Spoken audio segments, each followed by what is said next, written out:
Melb's Kasoy Factory. Ito si Melb's.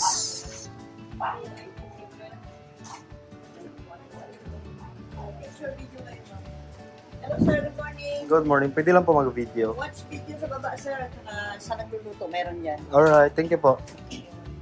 Aerial na yan. Pwede. Ito po yung pagawaan.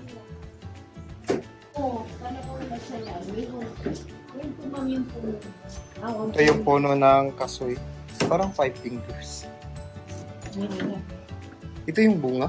Yan po yung buto. Ilang taon na po kayo ganyan, ate? Ginagawa. So after grant, Ito, wow niya. ito na. So, ito yung galing. Yung process po nito buto, i-dry po siya ng 3 days bago po siya nang hahatiin. So, para makabawas po ng kanyang dagta, dahil ito po ay mayroong dagta. So, ang dagta ng kasoy ay nakakapasok po sa balat. Oo. Dito po siya nagmumula sa dito.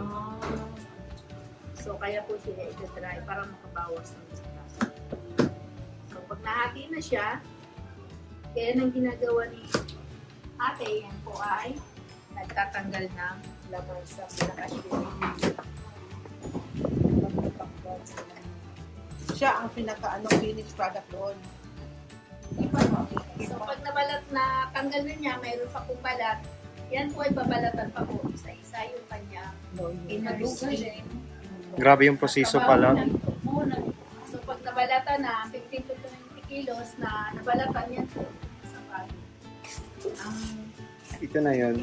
20 kilos, yan po ay hugasan po yan ng mga 10 pieces. Paulit-ulit po siyang hugasan para matanggal yung dagdaan. Bago naman po siya i-prepare sa iba po. Before gaya po, garlic, spicy, chicken, so yan po ay niluluto na ay bandi, before na bandi. Pwede naman po ang video doon. Bandi lang. Ito yung proseso ng pagluluto. Ito sir yung... Ang bango. Ilang kilo ang depende.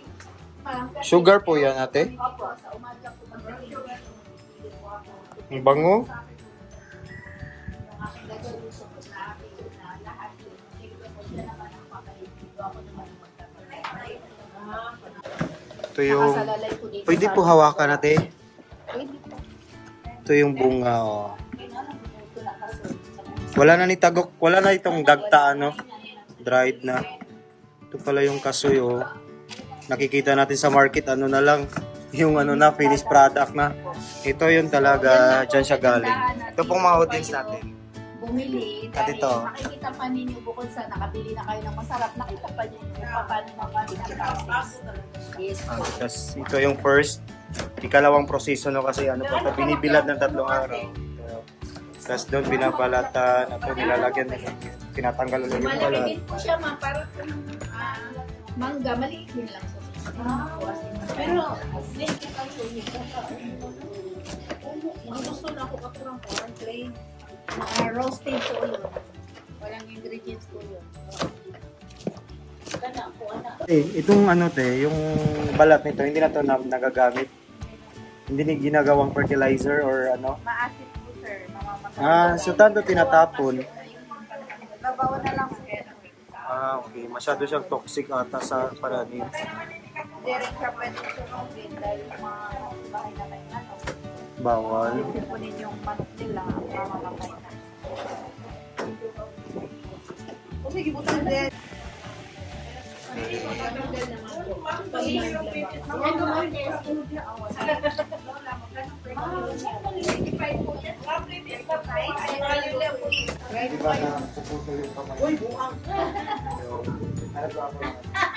Harap ka lang ng malaki. Kapalit sir pag dito po ba? Buwan sa may tunga. May shape pala siya. Oo, naanay siya tunga.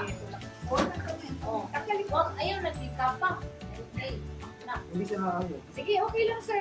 Tanggal na siya. Kasunod. Laglag siya. O pwede na ka sa kanaw. Pumukra naman parang ano lang yun sa Pilipinas. Mas matigas pa yung ano, yung sa talisay, yung bunga ng talisay. Pili pa, ay, hindi na ba? Pili ng iba. Diba? Mas Yung nasa maraming ano, tuyo. yung sa Divisoria, di ba maraming mga anak, pili nuts yun. Pili kasoy. Ito ma'am, nagagamit na dito siya. Yan kasi, pagka ganyan, napipita siya na hindi pa siya hinog. Ah, Kaya yung laman niya, kulubog. yung yun no, na anong kulay Yan, dapat kailangan na? kasi yung kasoy. Ang mayroon siyang malaglag yung bukas. Okay. Huwag pipitasin kasi pag pinitas mo siya, sa tingin mo, inog na siya pero kulang pa siya sa... So, doon na sila sa baba, bago po ng mga ano. Dalamputin mo sa isa. Doon ka sa ilalim ng puno ng kasoy. Mahirap din po sa pagpitas pa lang sa pag-ipon pa lang po. Kasi karamihan po kasi pinatanim nila sa mga bundok. Siyempre, Ano po yun? tinatanim mo lang yan? Akala ko ano lang, wild ba? So, wild ma'am? Tinatanim. Sensitivity ng kasoy. May mga plantation po dito. Ano ko lang dito sa mga may isang isla dito sa Palawan na ang taniman ng kasoy. Galing.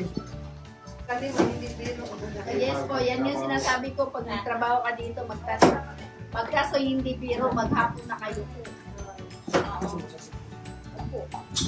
Sakit din po. Pag masakit tayo po. Hindi, 1 hour, mga 5 minutes. Hindi, mas gusto namin pag maraming guests kasi nakakapahinga din kami. Pag-try sila, pag-try namin para So mo, bosin ko isa lang.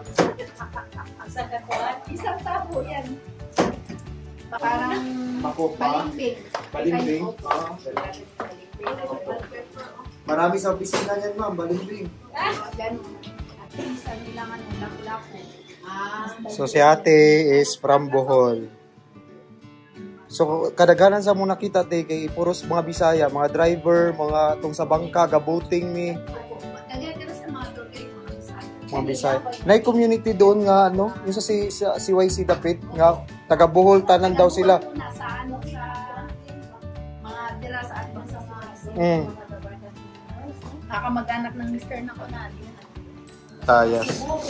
Iiwan na tayo ng Negros. So shopping time. Shopping time. So pili ng pasalubong. Ito daw walang oil. Roasted.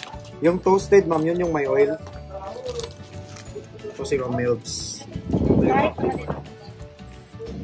Masarap naman. Meron kayong ano nito, hindi pa.